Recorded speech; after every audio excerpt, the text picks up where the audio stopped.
What is going on YouTube? I am Germ here. Today we are going to be doing a full gameplay review of TYLER1's IVERN. He has been on an absolute grind recently, playing so many IVERN games, playing a ton of games. He's been trying to reach Challenger. He has actually played 310 IVERN games this season with a 55% win rate. He's currently 401 LP grandmaster. He is just a couple of wins off Challenger, and with a win rate like that, he's definitely going to be hitting Challenger soon. It's going to be eventually. Who knows if it'll be a couple days, couple weeks, whatever. It could definitely be today, in a couple days. So I'm definitely going to be keeping up to date on all of that latest news with him and how his games are going and everything, because that is going to be really crazy news once TYLER1 hits Challenger as a jungler and an IVERN one trick, no less. But today we're just going to be breaking down how he's been able to be so successful with IVERN. It's going to be kind of a funny joking around video, because I think it is hilarious that TYLER1 is playing possibly the most beta champion in all of League of Legends. Like when he used to play Heimerdinger last season, I was like, that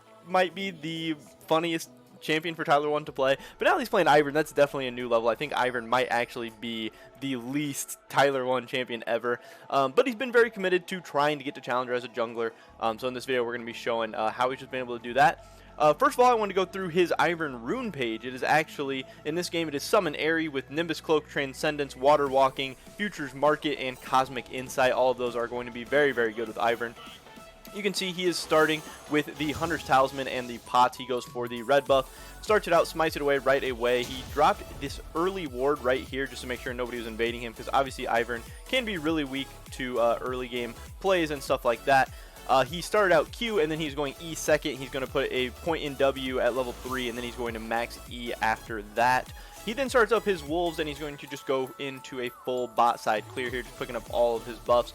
A lot of IVERN players do like to go for an early invade with that smite, but against something like a Kha'Zix, and especially when the other team's expecting it in Challenger with good wards and vision and everything, it can be a little more risky. So TYLER1 chooses to not go that route and instead just do the red into his bot side.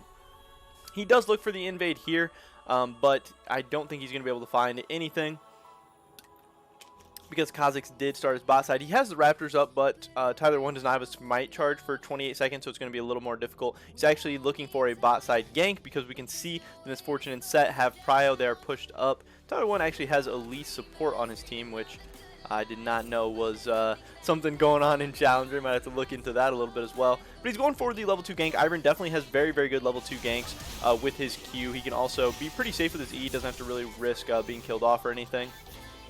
He does get pretty low there, but he has all of his bot side camps ready to go pick up, so pretty risk-free gank there, and it always makes sense to go for those type of plays on IVERN. He gets the flash from Misfortune. It's the only summoner he was able to get, but that's still not a bad gank.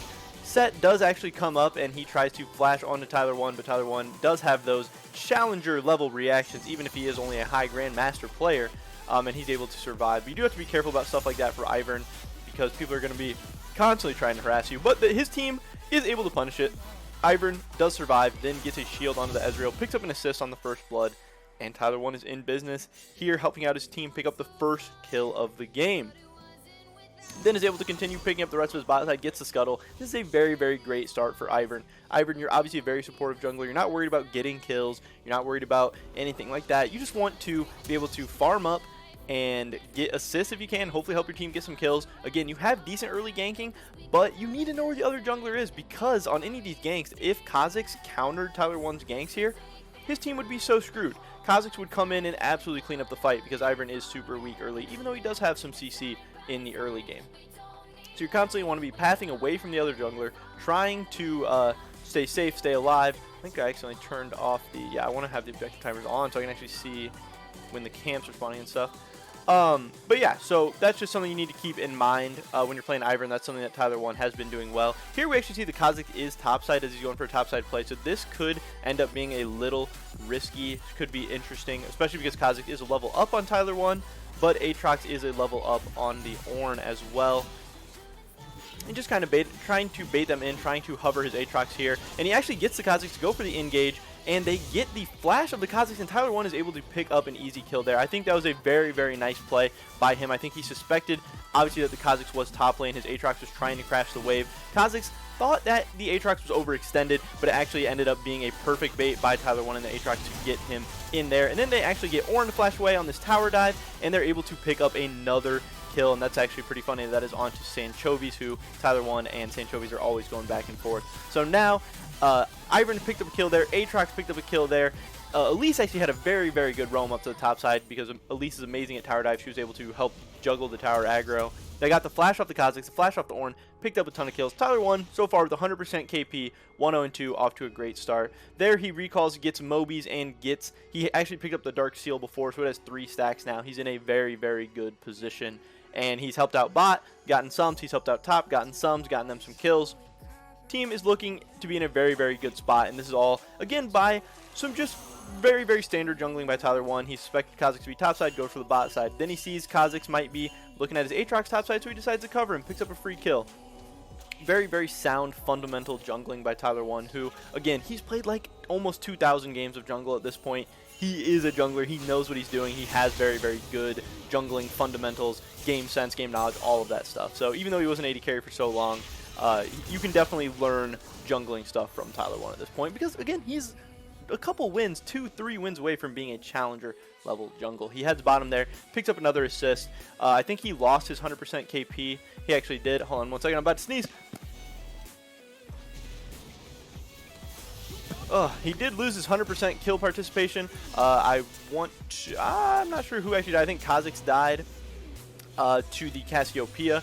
And that was TYLER1 losing his 100% KP. But still, he's got 5 kills out of 6. He's everywhere. He's having a huge influence on the map. The other team's lanes are constantly overextending, and IVERN is able to punish them, even though most people do see IVERN as this very, very supportive jungler, which he is. He's an amazing scaler to really help out a team. In this composition, IVERN with Cassiopeia is going to be absolutely disgusting. IVERN giving shielding to the Cassiopeia, Daisy giving knockups and CC to Cassiopeia. That's going to be an insane mid-jung duo in the late game. But IVERN, you know, he has that CC in the early game to set up a lot of these plays, and TYLER1 is making the most of that. And even though he is weak early, his shield, honestly, once you start putting some points in and get some AP, his shield's pretty massive, and it can keep you relatively safe. So that is definitely something you want to try and take advantage of to the best of your abilities. And you can see his volley picks up another kill there. That's partly in thanks to TYLER1. Misfortune still did not have her flash up from those earlier ganks, so him having all this jungle pressure definitely makes it easier for all of his lanes, and that's something that's definitely always very, very important. Now him and his Cassiopeia are just getting map control, trying to go around everywhere. He does land the Q onto the Corki. Corki is cleansed, but it does not matter at this point. Cassiopeia is so strong. The IVERN is so strong. They're so far ahead that they are just absolutely in business. And now they're going to look to start taking dragon, start just snowballing this game out of control. It's 9-0 here. TYLER1 still only has 6 KP out of 9. He's starting to fall behind a little bit just because his lanes are now so self-sufficient because he was able to get summoners and kills and leads for them all in the early game. He's now helped out top, mid, and bot lane all to get ahead without sacrificing too much of his own stuff, because we can see Kha'Zix has 50 CS, so he is down a significant amount of CS, but if you can be down 19 CS with 6 KP advantage on the other team's jungler, you're going to be in business. And they're even levels, so he's not really missing out on too much. Obviously, there's some risk involved in these plays, but he went for really only free ganks. There was a lot of plays that just made too much sense to not do. Also, IVERN's always going to be so good, giving your buffs to the team and stuff. Cassiopeia being able to pick up this blue buff, and then the jungler still having the blue. It's always going to be so nice. Cassiopeia will definitely be appreciating that. But yeah, now we are at, it's right about 9 minutes. TYLER1's team is up 4,500 gold. And again, this is a challenger game. There are 8 challenger players in this game. The only grandmaster players are Misfortune and TYLER1 himself, Buzz Lightyear 99. So this is definitely a low challenger elo game, and TYLER1 is holding his own and probably carrying. Obviously his team is doing really well, helping him out, and he's setting up the plays and they're executing on them. But TYLER1 has had a ton of agency in this game, even on an IVERN, where most people probably in lower elos think, oh, IVERN, you just want to play safe, you're weak, you got to scale, you just got to farm. TYLER1 is being very aggressive, just like normal TYLER1 fashion, and helping his team just really snowball this game out of control. The other team does pick up their first kill of the game in the bot lane, taking down the Elite support. She does lose her Magi stacks, which was pretty unfortunate, but they were able to trade for a kill on the Kha'Zix. So now it's 10-1. They did lose a little bit of gold there. I think the Elise had a shutdown since she was 3-0. But that's no big of a deal. TYLER1 sees Kha'Zix bot lane. They go for the Rift Herald. Again, another very easy play. They still have 4 minutes to drop this and take some plates. And this top tower will be going down with a Rift Herald drop up there. So we'll see if TYLER1 wants to just head up there, drop it down, and take out first tower at 10 minutes. But he could also be looking for like a mid lane play or something as well. Elise is back on the roam. She's coming mid to hopefully help TYLER1 kill this Corki here. But Corki does sense something going on. He drops down low. And now it looks like they are going to be headed top lane for this dive. This is going to be such an easy dive. 1, because the tower is going to be destroyed. 2, because they have an Elise, IVERN, and Aatrox. So this Ornn is just a sitting duck. He does have flash and his ultimate available. But there's no one else on the top side of the map. So that is such an easy kill to pick up. A little unfortunate it goes over the Elise, but not too big of a deal because, again, they're also fed. They're also ahead. Nobody's worried about kills at this point. Aatrox has a big enough lead of his own, being up 40 CS on Ornn. He's not having a good time. TYLER1 has definitely been influential in a lot of these plays, but honestly, the Elise is playing amazing as well, making all these good roams, helping just keep up map pressure and set up all these plays without bot lane losing by too much. Yeah, Ezreal is down 20 CS, but he has 2 kills. He's definitely still in a fine spot as well. They're actually headed mid lane to pick up another kill onto this Corki. Kha'Zix is coming in, trying to do what he can, but Cassiopeia with her Conqueror going should be able to live there, and she picks up the double kill as TYLER1 recalls. His team still just dominating everywhere across the map. TYLER1 is now at 106. He has 8 Magi stacks. He actually decided to go for the Magi's, and then he's picking up the Forbidden Idol as he's going to be going into an Ardent Censer, I believe.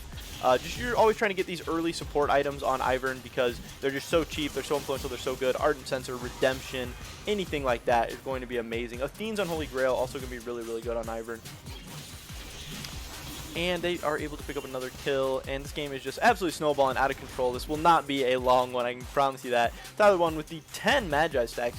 Magi is always a really, not always, but in a lot of cases going to be a really, really good item on IVERN. He's going to stay really safe. He's just going to be sitting back, you know, throwing out Qs from range, shielding a lot. As IVERN, you're not really getting up into people. You're not really putting yourself at harm too much, and if you are, you're probably not playing IVERN very well or very correctly.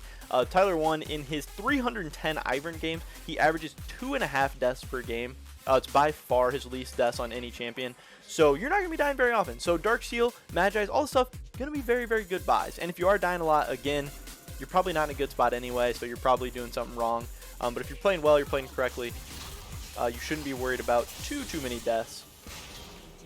So that is why he often buys a Darksteel, and if he starts to get some Darksteel stacks, he does often go into a Magi's, and I think it makes a ton of sense. There he takes the blue buff, smites it away, so he gets the blue, and then Cassiopeia can get it as well. They're now up 8,500 gold at 12 minutes, which is insane. That is, if you know anything about League of Legends, that is a absolutely ridiculous lead. That is an insane lead. Aatrox does probably give away a massive shutdown there, but Elise is able to trade kill onto the Kha'Zix. Kha'Zix is now 1-5. He picked up his first kill of the game.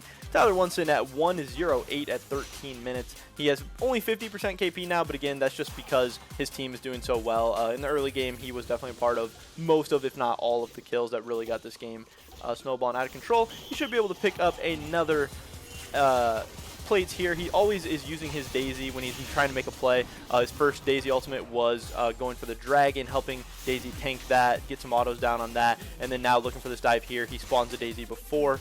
He's not just throwing the ultimate out crazy. He is using it to make plays, and I think that's definitely something interesting to note as well. And then also just using the bushes to kind of deny vision sometimes, set up different plays and stuff like that. But yeah, the biggest things are always going to be staying alive as long as you can, getting down to as many shields as you can, shielding your priority allies that need it. Again, in this game, it's mostly going to be Cassiopeia. It can work well for Ezreal as well. And then just, yeah, throwing out Qs, trying to land those as much as you can, setting up plays for your team. Because now, once you've gotten this far ahead, you've gotten Kha'Zix this far behind, this is when it gets easy. He does have to be careful about the Ornn ultimate here. He is going to get knocked up, but it's not going to be too big of a deal. They get the Misfortune ult and the Ornn ultimate out there, and nothing really happens. The other team is not able to trade back and forth. We're coming up on the 15-minute mark. This could definitely be a 15-minute FF by the other team because, again, it is 20-2. They're down 12k gold, which is insane. I believe TYLER1's team has 2 Drakes as well. Not really much going well for the other team. Not much they can, I don't know, they shouldn't be saying winnable, because I don't think there is too much that is looking great for them at this point. TYLER1 is going to recall. We can see he does pick up that Ardent Censer, and then he actually picks up a Fiendish Codex as well. Yeah, all of his lanes are dominating this Elite support, 6-1-7, Cassiopeia 8-0. Other team definitely has no chance at this point. Coming up at 15 minutes, I think this is going to be a surrender relatively soon after that. as Ezreal picks up another kill under the misfortune, assisted by TYLER1. I don't know if they have any CC left. They did have some CC left for St. Chovies. He's not able to TP away. TYLER1 gets his second kill of the game there, 2-0. This is what a challenger IVERN one trick looks like. This is how they're able to dominate games. This is how they're able to be so influential, so impactful, and make it look so easy. Again, TYLER1 is at 401 LP grandmaster right now. I believe challenger's right around 435, 440, somewhere in there. So he's just a couple wins away. But in this game today, we broke down how TYLER1 is able to make his IVERN so effective in high grandmaster, low challenger elo in season 10, and why he's going to be a challenger IVERN one trick very, very soon. If you enjoyed this video, guys, definitely make sure you drop a like, leave a comment down below. What do you think about TYLER1 and his IVERN? If you tried IVERN jungle, let me know how it goes. See if you can look just as good as TYLER1 and gain some LP of your own. Subscribe, sub down on all this content. Hopefully I catch you guys in the next video, but until then, peace.